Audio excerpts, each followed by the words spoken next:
Welcome to Exploration Dreamland, a quiet read aloud of the writings of explorers of the real world and the worlds of imagination. Drop anchor, relax into your comfortable bunk, and drift off to Dreamland with us as we read a lightly edited version of The Last Man by Mary Wollstonecraft Shelley, published in 1826. The book will be read in order, so if you would like to begin at the beginning, please start with Season 4, Episode 54. A quick content warning. This book contains occasional references to plague, pestilence, death, suicidal thoughts and actions, and in one section, brief descriptions of war and pillaging.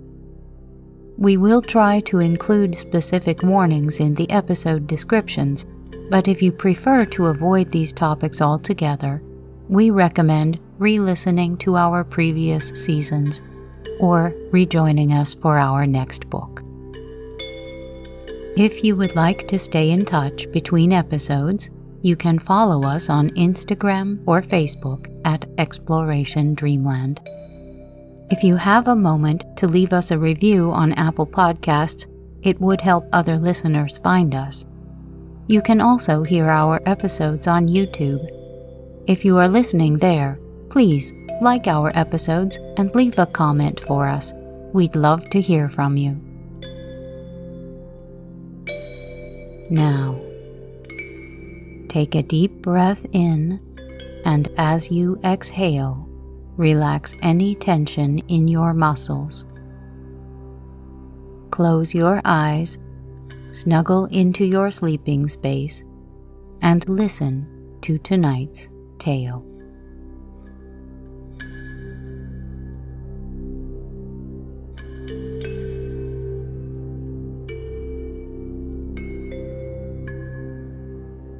Chapter 8, Continued.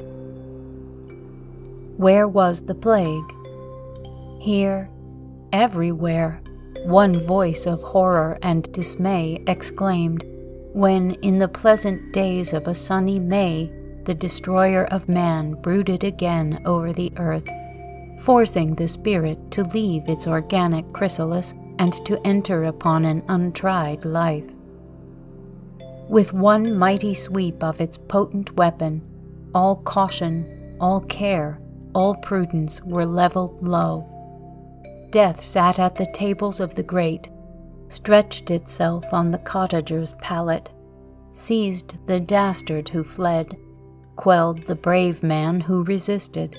Despondency entered every heart, sorrow dimmed every eye. Sights of woe now became familiar to me, and were I to tell all of anguish and pain that I witnessed, of the despairing moans of age, and the more terrible smiles of infancy in the bosom of horror, my reader, his limbs quivering and his hair on end, would wonder how I did not, seized with sudden frenzy, dash myself from some precipice, and so close my eyes forever on the sad end of the world. But the powers of love, poetry, and creative fancy will dwell even beside the sick of the plague, with the squalid and with the dying. A feeling of devotion, of duty, of a high and steady purpose elevated me. A strange joy filled my heart. In the midst of saddest grief I seemed to tread air, while the spirit of good shed round me an ambrosial atmosphere, which blunted the sting of sympathy and purified the air of sighs.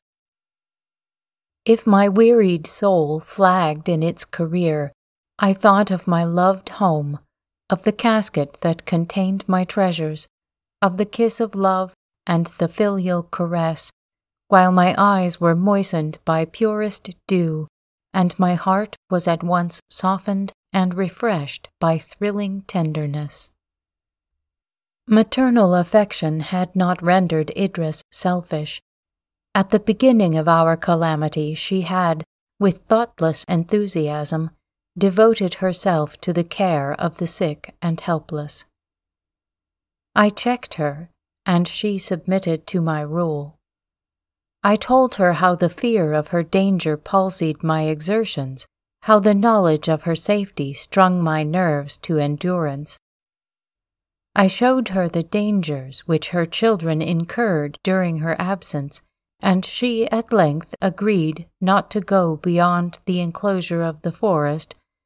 Indeed, within the walls of the castle we had a colony of the unhappy, deserted by their relatives, and in themselves helpless, sufficient to occupy her time and attention, while ceaseless anxiety for my welfare and the health of her children, however she strove to curb or conceal it, absorbed all her thoughts and undermined the vital principle. After watching over and providing for their safety, her second care was to hide from me her anguish and tears. Each night I returned to the castle and found there repose and love awaiting me. Often I waited beside the bed of death till midnight, and through the obscurity of rainy, cloudy nights rode many miles, sustained by one circumstance only, the safety and sheltered repose of those I loved. If some scene of tremendous agony shook my frame and fevered my brow, I would lay my head on the lap of Idris, and the tumultuous pulses subsided into a temperate flow. Her smile could raise me from hopelessness. Her embrace bathed my sorrowing heart in calm peace. Summer advanced, and, crowned with the sun's potent rays, plague shot her unerring shafts over the earth. The nations beneath their influence bowed their heads and died. The corn that sprung up in plenty lay in autumn rotting on the ground, while the melancholy wretch who had gone out to gather bread for his children lay stiff and plague-struck in the furrow. The green woods waved their boughs majestically, while the dying were spread beneath their shade, answering the solemn melody with inharmonious cries. The painted birds flitted through the shades. The careless deer reposed unhurt upon the fern. The oxen and the horses strayed from their unguarded stables and grazed among the wheat, for death fell on man alone. With summer and mortality grew our fears. My poor love and I looked at each other and our babes. "We will save them, Idris," I said. "I will save them. Years hence we shall recount to them our fears, then passed away with their occasion. Though they only should remain on the earth, still they shall live, nor shall their cheeks become pale, nor their sweet voices languish." Our eldest in some degree understood the scenes passing around, and at times he with serious looks questioned me concerning the reason of so vast a desolation. But he was only 10 years old, and the hilarity of youth soon chased unreasonable care from his brow. Evelyn, a laughing cherub, a gamesome infant, without idea of pain or sorrow, would, shaking back his light curls from his eyes, make the halls re-echo with his merriment, and in 1,000 artless ways attract our attention to his play. Clara, our lovely, gentle Clara, was our stay, our solace, our delight. She made it her task to attend the sick, comfort the sorrowing, assist the aged, and partake in sports and awaken the gaiety of the young. She flitted through the rooms like a good spirit, dispatched from the celestial kingdom to illumine our dark hour with alien splendor. Gratitude and praise marked where her footsteps had been. Yet, when she stood in unassuming simplicity before us, playing with our children, or with girlish assiduity, performing little kind offices for Idris, one wondered in what fair lineament of her pure loveliness, in what soft tone of her thrilling voice, so much of heroism, sagacity, and active goodness resided. The summer passed tediously, for we trusted that winter would at least check the disease. That it would vanish altogether was a hope too dear, too heartfelt to be expressed. When such a thought was heedlessly uttered, the hearers, with a gush of tears and passionate sobs, bore witness how deep their fears were, how small their hopes. For my own part, my exertions for the public good permitted me to observe more closely than most others the virulence and extensive ravages of our sightless enemy. A short month has destroyed a village, and where in May the first person sickened, in June the paths were deformed by unburied corpses, the houses tenantless, no smoke arising from the chimneys, and the housewife's clock marked only the hour when death had been triumphant. From such scenes I have sometimes saved a deserted infant, sometimes led a young and grieving mother from the lifeless image of her firstborn, or drawn the sturdy laborer from childish weeping over his extinct family. July is gone. August must pass, and by the middle of September we may hope. Each day was eagerly counted, and the inhabitants of towns, desirous to leap this dangerous interval, plunged into dissipation, and strove, by riot and what they wished to imagine to be pleasure, to banish thought and opiate despair. None but Adrian could have tamed the motley population of London which, like a troop of unbitted steeds rushing to their pastures, had thrown aside all minor fears through the operation of the fear paramount. Even Adrian was obliged in part to yield, that he might be able, if not to guide, at least to set bounds to the license of the times. The theatres were kept open, every place of public resort was frequented, though he endeavoured so to modify them as might best quiet the agitation of the spectators, and at the same time prevent a reaction of misery when the excitement was over. Tragedies deep and dire were the chief favourites. Comedy brought with it too great a contrast to the inner despair. When such were attempted, it was not infrequent for a comedian, in the midst of the laughter occasioned by his disproportioned buffoonery, to find a word or thought in his part that jarred with his own sense of wretchedness, and burst from mimic merriment into sobs and tears, while the spectators, seized with irresistible sympathy, wept, and the pantomimic revelry was changed to a real exhibition of tragic passion. It was not in my nature to derive consolation from such scenes, from theatres whose buffoon laughter and discordant mirth awakened distempered sympathy, or where fictitious tears and wailings mocked the heartfelt grief within, from festival or crowded meeting, where hilarity sprung from the worst feelings of our nature, or such enthralment of the better ones as impressed it with garish and false varnish, from assemblies of mourners in the guise of revellers. Once, however, I witnessed a scene of singular interest at one of the theatres, where nature overpowered art, as an overflowing cataract will tear away the puny manufacture of a mock cascade, which had before been fed by a small portion of its waters. I had come to London to see Adrian. He was not at the palace, and though the attendants did not know whither he had gone, they did not expect him till late at night.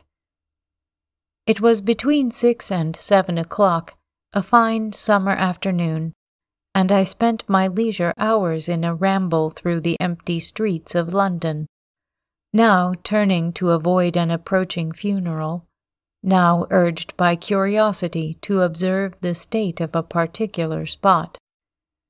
My wanderings were instinct with pain, for silence and desertion characterized every place I visited, and the few beings I met were so pale and woe-begone, so marked with care and depressed by fear, that weary of encountering only signs of misery, I began to retread my steps towards home. I was now in Holborn, and passed by a public house filled with uproarious companions whose songs, laughter, and shouts were more sorrowful than the pale looks and silence of the mourner. Such a one was near, hovering round this house. The sorry plight of her dress displayed her poverty. She was ghastly pale, and continued approaching, first the window and then the door of the house, as if fearful, yet longing to enter. A sudden burst of song and merriment seemed to sting her to the heart. She murmured, "Can he have the heart?" And then, mustering her courage, she stepped within the threshold. The landlady met her in the passage.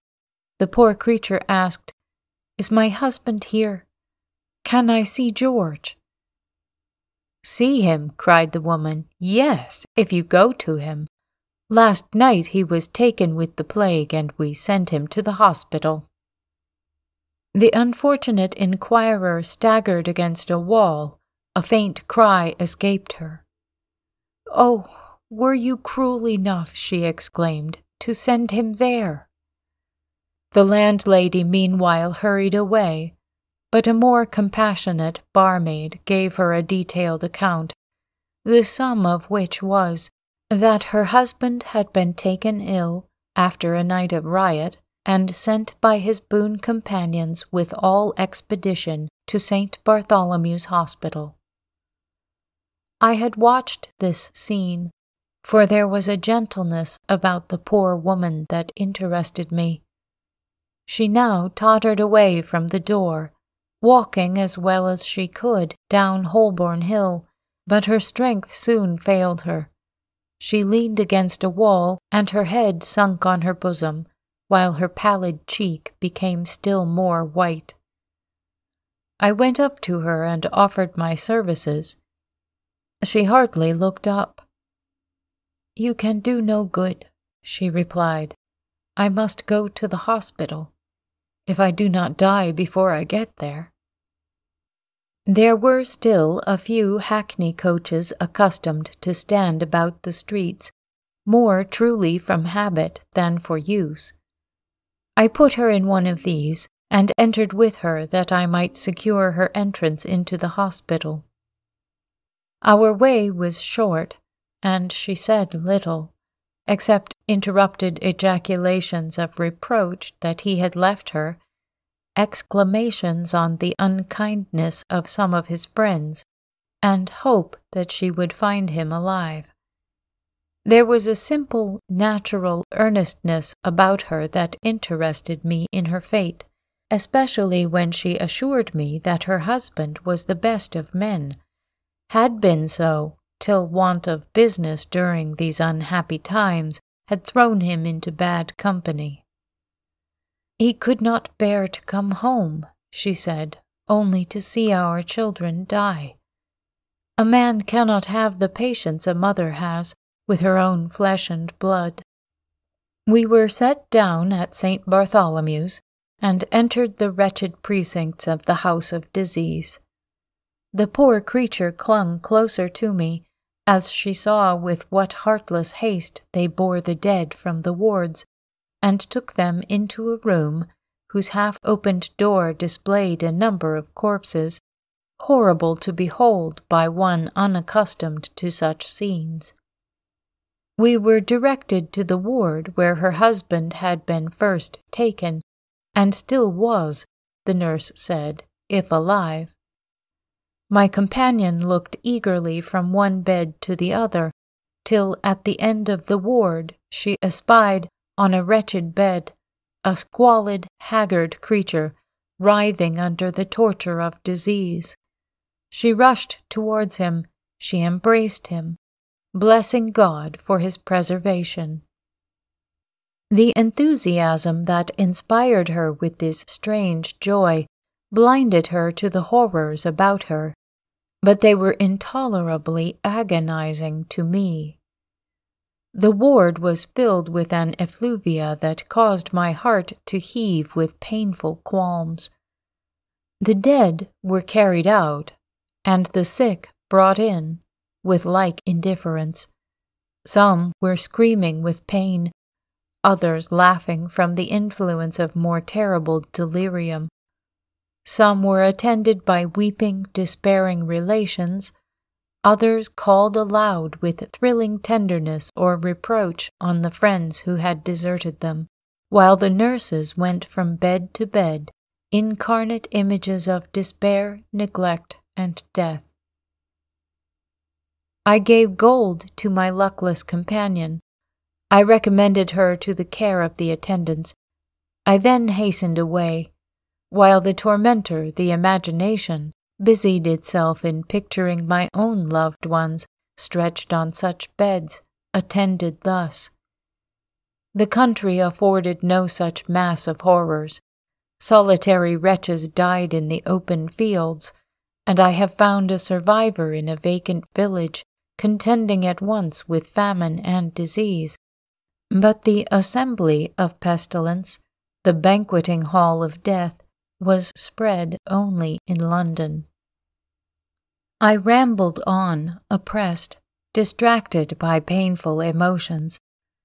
Suddenly I found myself before Drury Lane Theatre. The play was Macbeth. The first actor of the age was there to exert his powers to drug with irreflection the auditors.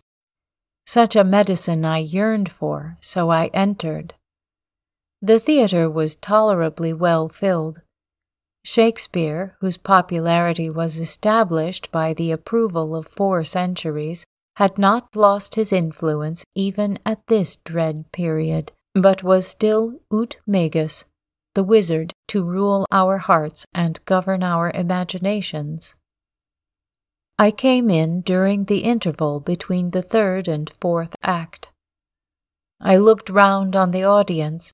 The females were mostly of the lower classes, but the men were of all ranks, come hither to forget a while the protracted scenes of wretchedness which awaited them at their miserable homes. The curtain drew up, and the stage presented the scene of the witch's cave. The wildness and supernatural machinery of Macbeth was a pledge that it could contain little directly connected with our present circumstances. Great pains had been taken in the scenery to give the semblance of reality to the impossible. The extreme darkness of the stage, whose only light was received from the fire under the cauldron, joined to a kind of mist that floated about it, rendered the unearthly shapes of the witches obscure and shadowy. It was not 3 decrepit old hags that bent over their pot, throwing in the grim ingredients of the magic charm, but forms frightful, unreal, and fanciful. The entrance of Hecate and the wild music that followed took us out of this world. The cavern shape the stage assumed, the beetling rocks, the glare of the fire, the misty shades that crossed the scene at times, the music in harmony with all witch-like fancies, permitted the imagination to revel without fear of contradiction or reproof from reason or the heart. The entrance of Macbeth did not destroy the illusion, for he was actuated by the same feelings that inspired us, and while the work of magic proceeded, we sympathized in his wonder and his daring, and gave ourselves up with our whole souls to the influence of scenic delusion. I felt the beneficial result of such excitement in a renewal of those pleasing flights of fancy to which I had long been a stranger. The effect of this scene of incantation communicated a portion of its power to that which followed. We forgot that Malcolm and Macduff were mere human beings, acted upon by such simple passions as warmed our own breasts. By slow degrees, however, we were drawn to the real interest of the scene. A shudder like the swift passing of an electric shock ran through the house when Ross exclaimed, in answer to, quote, "Stands Scotland where it did? Alas, poor country! Almost afraid to know itself, it cannot be called our mother but our grave, where nothing, but who knows nothing, is once seen to smile, where sighs and groans and shrieks that rent the air are made, not marked, where violent sorrow seems a modern ecstasy. The dead man's knell is there scarce asked for who, and good men's lives expire before the flowers in their caps, dying, or ere they sicken." End quote. Each word struck the sense as our life's passing bell. We feared to look at each other, but bent our gaze on the stage, as if our eyes could fall innocuous on that alone. The person who played the part of Ross suddenly became aware of the dangerous ground he trod. He was an inferior actor, but truth now made him excellent. As he went on to announce to Macduff the slaughter of his family, he was afraid to speak, trembling from apprehension of a burst of grief from the audience, not from his fellow mime. Each word was drawn out with difficulty. Real anguish painted his features. His eyes were now lifted in sudden horror, now fixed in dread upon the ground. This show of terror increased ours. We gasped with him. Each neck was stretched out, each face changed with the actor's changes. At length, while Macduff, who, attending to his part, was unobservant of the high-wrought sympathy of the house, cried with well-acted passion, quote, "All my pretty ones? Did you say all? Oh, hell-kite, all! What, all my pretty chickens and their dam at one fell swoop?" End quote. A pang of tameless grief wrenched every heart. A burst of despair was echoed from every lip. I had entered into the universal feeling. I had been absorbed by the terrors of Ross. I re-echoed the cry of Macduff, and then rushed out as from a hell of torture to find calm in the free air and silent street. Free the air was not, or the street silent. Oh, how I longed then for the dear soothings of maternal nature, as my wounded heart was still further stung by the roar of heartless merriment from the public house, by the sight of the drunkard reeling home, having lost the memory of what he would find there in oblivious debauch, and by the more appalling salutations of those melancholy beings to whom the name of home was a mockery. I ran on at my utmost speed until I found myself, I knew not how, close to Westminster Abbey, and was attracted by the deep and swelling tone of the organ. I entered with soothing awe the lighted chancel, and listened to the solemn religious chant which spoke peace and hope to the unhappy. The notes, freighted with man's dearest prayers, re-echoed through the dim aisles, and the bleeding of the soul's wounds was staunched by heavenly balm. In spite of the misery I deprecated and could not understand, in spite of the cold hearths of wide London and the corpse-strewn fields of my native land, in spite of all the variety of agonizing emotions I had that evening experienced, I thought that in reply to our melodious adjurations, the Creator looked down in compassion and promise of relief. The awful peal of the heaven-winged music seemed fitting voice wherewith to commune with the Supreme. Calm was produced by its sound, and by the sight of many other human creatures offering up prayers and submission with me. A sentiment approaching happiness followed the total resignation of one's being to the guardianship of the world's ruler. Alas, with the failing of this solemn strain, the elevated spirit sank again to earth. Suddenly one of the choristers died. He was lifted from his desk, the vaults below were hastily opened, he was consigned with a few muttered prayers to the darksome cavern, abode of thousands who had gone before, now wide yawning to receive even all who fulfilled the funeral rites. In vain I would then have turned from this scene to darkened aisle or lofty dome, echoing with melodious praise. In the open air alone I found relief. Among nature's beauteous works, her God reassumed his attribute of benevolence, and again I could trust that he who built up the mountains, planted the forests, and poured out the rivers, would erect another state for lost humanity, where we might awaken again to our affections, our happiness, and our faith. Fortunately for me, those circumstances were of rare occurrence that obliged me to visit London, and my duties were confined to the rural district which our lofty castle overlooked. And here labor stood in the place of pastime, to occupy such of the country people as were sufficiently exempt from sorrow or disease. My endeavors were directed towards urging them to their usual attention to their crops and to acting as if pestilence did not exist.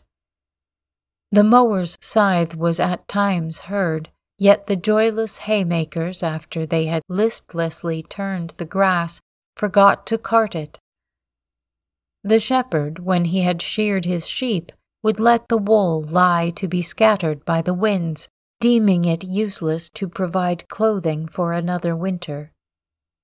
At times, however, the spirit of life was awakened by these employments. The sun, the refreshing breeze, the sweet smell of the hay, the rustling leaves and prattling rivulets brought repose to the agitated bosom, and bestowed a feeling akin to happiness on the apprehensive. Nor, strange to say, was the time without its pleasures. Young couples, who had loved long and hopelessly, suddenly found every impediment removed, and wealth pour in from the death of relatives. The very danger drew them closer. The immediate peril urged them to seize the immediate opportunity. Wildly and passionately they sought to know what delights existence afforded, before they yielded to death and, quote, snatching their pleasures with rough strife through the iron gates of life. End quote from Andrew Marvell.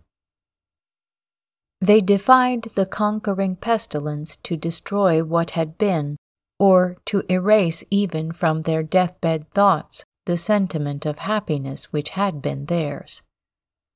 One instance of this kind came immediately under our notice, where a high-born girl had, in early youth, given her heart to one of meaner extraction. He was a schoolfellow and friend of her brother's, and usually spent a part of the holidays at the mansion of the Duke, her father. They had played together as children, been the confidants of each other's little secrets, mutual aids and consolers in difficulty and sorrow. Love had crept in, noiseless, terrorless at first, till each felt their life bound up in the other, and at the same time knew that they must part. Their extreme youth and the purity of their attachment made them yield with less resistance to the tyranny of circumstances. The father of the fair Juliet separated them, but not until the young lover had promised to remain absent only till he had rendered himself worthy of her, and she had vowed to preserve her virgin heart, his treasure, till he returned to claim and possess it. Plague came, threatening to destroy at once the aim of the ambitious and the hopes of love. Long the Duke of derided the idea that there could be danger while he pursued his plans of cautious seclusion, and he so far succeeded that it was not till this second summer that the destroyer, at one fell stroke, overthrew his precautions, his security, and his life. Poor Juliet saw one by one father, mother, brothers, and sisters sicken and die. Most of the servants fled on the first appearance of disease. Those who remained were infected mortally. No neighbor or rustic ventured within the verge of contagion. By a strange fatality, Juliet alone escaped, and she to the last waited on her relatives and smoothed the pillow of death. The moment at length came when the last blow was given to the last of the house. The youthful survivor of her race sat alone among the dead. There was no living being near to soothe her or withdraw her from this hideous company. With the declining heat of a September night, a whirlwind of storm, thunder, and hail rattled round the house, and with ghastly harmony sung the dirge of her family. She sat upon the ground absorbed in wordless despair, when through the gusty wind and bickering rain she thought she heard her name called. Whose could that familiar voice be? Not one of her relations, for they lay glaring on her with stony eyes. Again her name was syllabled, and she shuddered as she asked herself, Am I becoming mad, or am I dying, that I hear the voices of the departed? A second thought passed, swift as an arrow, into her brain. She rushed to the window, and a flash of lightning showed to her the expected vision, her lover in the shrubbery beneath. Joy lent her strength to descend the stairs, to open the door, and then she fainted in his supporting arms. 1,000 times she reproached herself, as with a crime, that she should revive to happiness with him.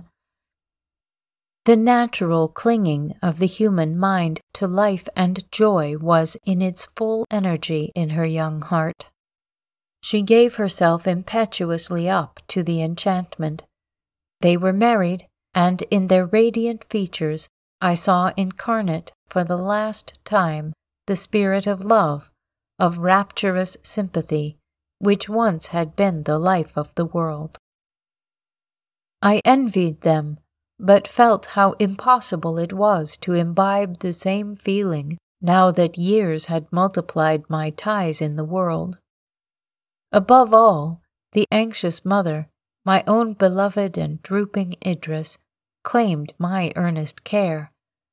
I could not reproach the anxiety that never for a moment slept in her heart, but I exerted myself to distract her attention from too keen an observation of the truth of things, of the near and nearer approaches of disease, misery, and death, of the wild look of our attendants as intelligence of another and yet another death reached us. For to the last something new occurred that seemed to transcend in horror all that had gone before. Wretched beings crawled to die under our succoring roof. The inhabitants of the castle decreased daily, while the survivors huddled together in fear and, as in a famine-struck boat, the sport of the wild, interminable waves, each looked in the other's face to guess on whom the death lot would next fall.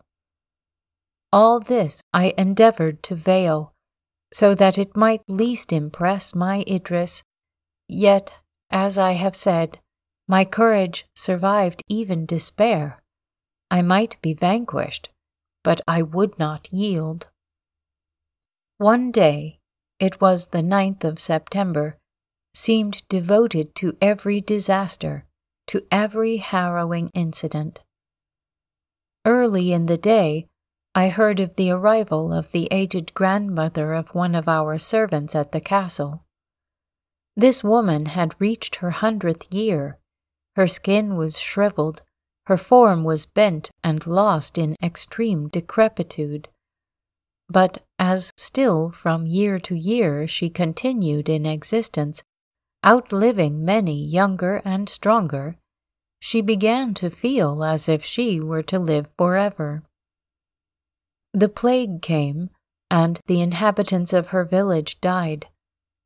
Clinging, with the dastard feeling of the aged, to the remnant of her spent life, she had, on hearing that the pestilence had come into her neighborhood, barred her door and closed her casement, refusing to communicate with any. She would wander out at night to get food, and returned home, pleased that she had met no one, that she was in no danger from the plague. As the earth became more desolate, her difficulty in acquiring sustenance increased. At first her son, who lived near, had humored her by placing articles of food in her way. At last he died. But even though threatened by famine, her fear of the plague was paramount, and her greatest care was to avoid her fellow creatures. She grew weaker each day, and each day she had further to go. The night before she had reached Datchet, and, prowling about, had found a baker's shop open and deserted. Laden with spoil, she hastened to return, and lost her way. The night was windless, hot, and cloudy. Her load became too heavy for her, and one by one she threw away her loaves, still endeavoring to get along, though her hobbling fell into lameness, and her weakness at last into inability to move. She lay down among the tall corn and fell asleep.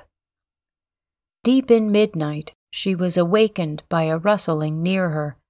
She would have started up, but her stiff joints refused to obey her will.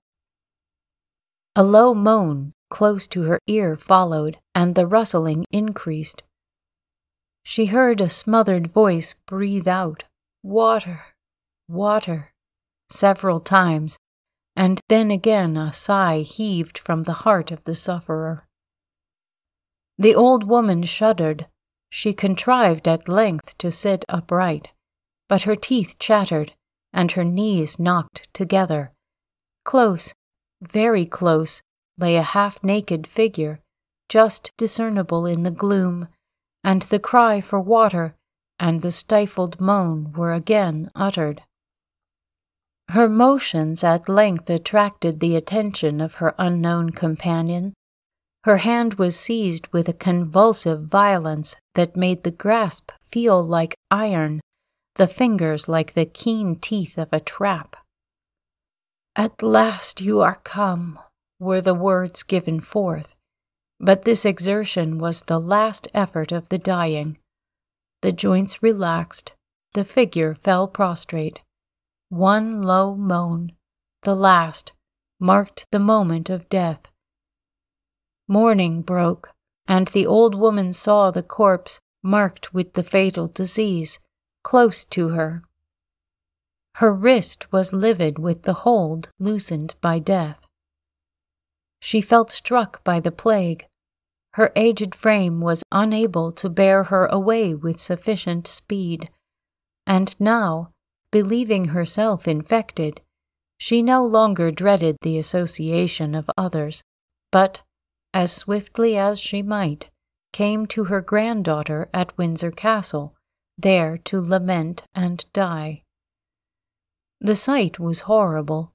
Still she clung to life, and lamented her mischance with cries and hideous groans, while the swift advance of the disease showed what proved to be the fact, that she could not survive many hours.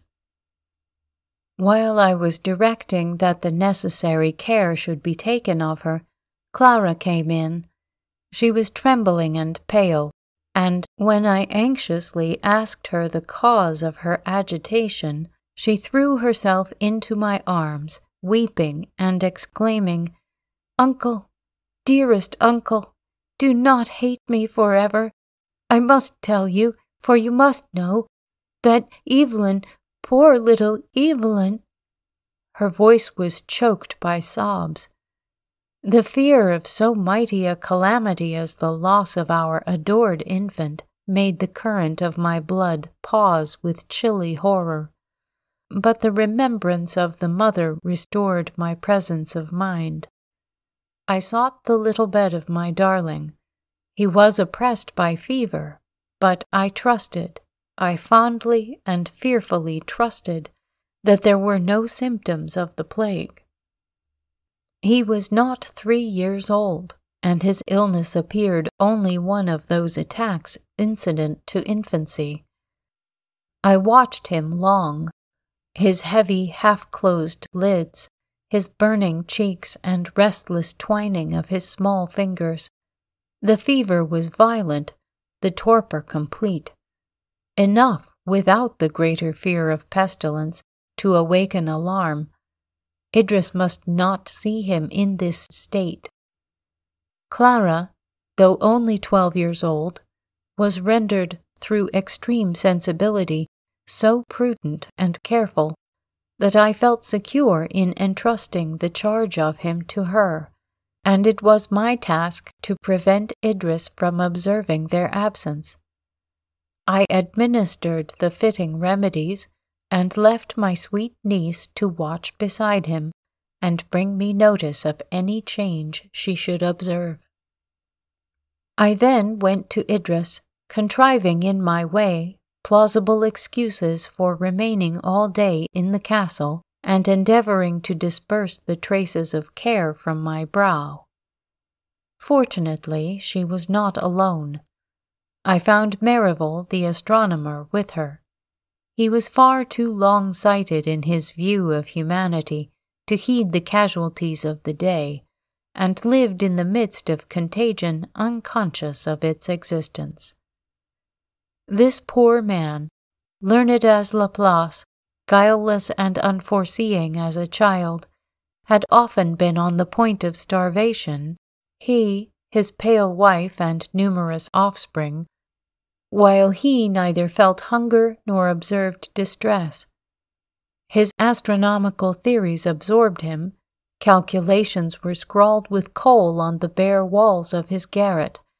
A hard-earned guinea, or an article of dress, was exchanged for a book without remorse. He neither heard his children cry, nor observed his companion's emaciated form, and the excess of calamity was merely to him as the occurrence of a cloudy night, when he would have given his right hand to observe a celestial phenomenon. His wife was one of those wondrous beings to be found only among women, with affections not to be diminished by misfortune. Her mind was divided between boundless admiration for her husband and tender anxiety for her children. She waited on him, worked for them, and never complained, though care rendered her life one long-drawn melancholy dream. He had introduced himself to Adrian by a request he made to observe some planetary motions from his glass. His poverty was easily detected and relieved. He often thanked us for the books we lent him and for the use of our instruments, but never spoke of his altered abode or change of circumstances. His wife assured us that he had not observed any difference, except in the absence of the children from his study, and to her infinite surprise, he complained of this unaccustomed quiet. He came now to announce to us the completion of his essay on the paracyclical motions of the Earth's axis and the precession of the equinoctial points. If an old Roman of the period of the Republic had returned to life and talked of the impending election of some laurel-crowned consul, or of the last battle with Mithridates, his ideas would not have been more alien to the times than the conversation of Merivale. Man, no longer with an appetite for sympathy, clothed his thoughts in visible signs, nor were there any readers left, while each one, having thrown away his sword with opposing shield alone, awaited the plague. Merivale talked of the state of mankind 6,000 years hence. He might with equal interest to us have added a commentary to describe the unknown and unimaginable lineaments of the creatures who would then occupy the vacated dwelling of mankind. We had not the heart to undeceive the poor old man, and at the moment I came in, he was reading parts of his book to Idris, asking what answer could be given to this or that position. Idris could not refrain from a smile as she listened. She had already gathered from him that his family was alive and in health, though not apt to forget the precipice of time on which she stood, yet I could perceive that she was amused for a moment by the contrast between the contracted view we had so long taken of human life and the 7 league strides with which Merivale paced a coming eternity. I was glad to see her smile, because it assured me of her total ignorance of her infant's danger, but I shuddered to think of the revulsion that would be occasioned by a discovery of the truth. While Merivale was talking, Clara softly opened a door behind Idris and beckoned me to come with a gesture and look of grief. A mirror betrayed the sign to Idris. She started up. To suspect evil, to perceive that, Alfred being with us, the danger must regard her youngest darling. To fly across the long chambers into his apartment was the work of but a moment. There she beheld her Evelyn lying fever-stricken and motionless. I followed her and strove to inspire more hope than I could myself entertain. But she shook her head mournfully. Anguish deprived her of presence of mind. She gave up to me and Clara the physician's and nurse's parts. She sat by the bed, holding one little burning hand, and, with glazed eyes fixed on her babe, passed the long day in one unvaried agony. It was not the plague that visited our little boy so roughly, but she could not listen to my assurances. Apprehension deprived her of judgment and reflection. Every slight convulsion of her child's features shook her frame. If he moved, she dreaded the instant crisis. If he remained still, she saw death in his torpor, and the cloud on her brow darkened. The poor little thing's fever increased towards night. The sensation is most dreary, to use no stronger term, with which one looks forward to passing the long hours of night beside a sick bed, especially if the patient be an infant who cannot explain its pain and whose flickering life resembles the wasting flame of the watchlight, whose narrow fire is shaken by the wind, and on whose edge devouring darkness hovers. From the Cenci. With eagerness one turns toward the east, with angry impatience one marks the uncheckered darkness.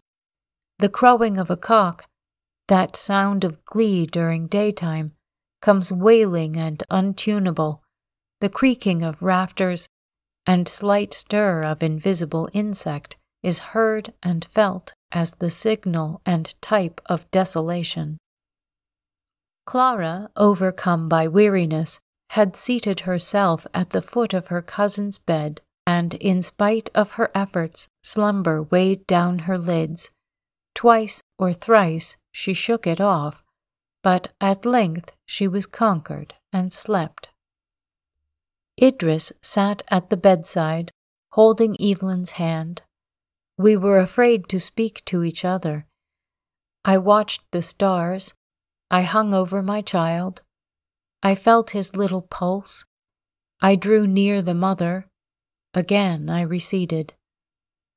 At the turn of morning, a gentle sigh from the patient attracted me. The burning spot on his cheek faded. His pulse beat soft and regularly. Torpor yielded to sleep. For a long time I dared not hope, but when his unobstructed breathing and the moisture that suffused his forehead were tokens no longer to be mistaken of the departure of mortal malady, I ventured to whisper the news of the change to Idris, and at length succeeded in persuading her that I spoke truth. But neither this assurance nor the speedy convalescence of our child could restore her, even to the portion of peace she before enjoyed. Her fear had been too deep, too absorbing, too entire to be changed to security. She felt as if during her past calm she had dreamed, but was now awake. She was, as one in some lone watchtower on the deep, awakened from soothing visions of the home he loves, trembling to hear the wrathful billows roar. From The Bride's Tragedy by T.L. Beddoes, Esquire. As one who has been cradled by a storm and awakes to find the vessel sinking. Before she had been visited by pangs of fear. Now she never enjoyed an interval of hope. No smile of the heart ever irradiated her fair countenance. Sometimes she forced one, and then gushing tears would flow, and the sea of grief close above these wrecks of past happiness. Still, while I was near her, she could not be in utter despair. She fully confided herself to me. She did not seem to fear my death, or revert to its possibility. To my guardianship she consigned the full freight of her anxieties, reposing on my love as a wind-nipped fawn by the side of a doe, as a wounded nestling under its mother's wing, as a tiny shattered boat quivering still beneath some protecting willow tree. While I, not proudly as in days of joy, yet tenderly, and with glad consciousness of the comfort I afforded, drew my trembling girl close to my heart, and tried to ward every painful thought or rough circumstance from her sensitive nature. One other incident occurred at the end of this summer. The Countess of Windsor, ex-Queen of England, returned from Germany. She had at the beginning of the season quitted the vacant city of Vienna and unable to tame her haughty mind to anything like submission, she had delayed at Hamburg, and when at last she came to London, many weeks elapsed before she gave Adrian notice of her arrival. In spite of her coldness and long absence, he welcomed her with sensibility, displaying such affection as sought to heal the wounds of pride and sorrow, and was repulsed only by her total apparent want of sympathy. Idris heard of her mother's return with pleasure. Her own maternal feelings were so ardent that she imagined her parent must now, in this waste world, have lost pride and harshness, and would receive with delight her filial attentions. The first check to her duteous demonstrations was a formal intimation from the fallen majesty of England that I was in no manner to be intruded upon her. She consented, she said, to forgive her daughter and acknowledge her grandchildren. Larger concessions must not be expected. To me this proceeding appeared, if so light a term may be permitted, extremely whimsical. Now that the race of man had lost in fact all distinction of rank, this pride was doubly fatuitous. Now that we felt a kindred, fraternal nature with all who bore the stamp of humanity, this angry reminiscence of times forever gone was worse than foolish.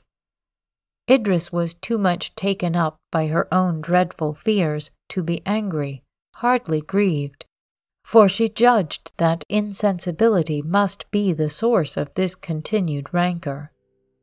This was not altogether the fact, but predominant self-will assumed the arms and mask of callous feeling, and the haughty lady disdained to exhibit any token of the struggle she endured, while the slave of pride, she fancied that she sacrificed her happiness to immutable principle. False was all this, false all but the affections of our nature and the links of sympathy with pleasure or pain. There was but one good and one evil in the world, life and death. The pomp of rank, the assumption of power, the possessions of wealth vanished like morning mist. One living beggar had become of more worth than a national peerage of dead lords, alas the day, than of dead heroes, patriots, or men of genius. There was much of degradation in this, for even vice and virtue had lost their attributes. Life, the continuation of our animal mechanism, was the alpha and omega of the desires, the prayers, the prostrate ambition of the human race.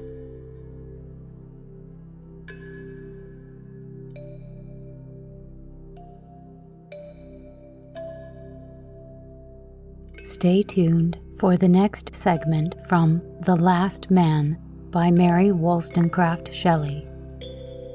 Please follow, rate, and review us on your favorite podcast app. Keep in touch with us on Instagram, Facebook, or YouTube, and recommend us to anyone you know who could use a quiet break or a little help falling asleep. Exploration Dreamland is produced, edited, and hosted by me, Sarah Van Zaley. A big thank you to Project Gutenberg for helping me find many interesting publications. Thanks also to Kevin MacLeod at Incompetech.com for providing the theme music for this show. The title of this piece is Kalimba Relaxation Music, if you would like to visit his website to hear it in its entirety. Sweet dreams.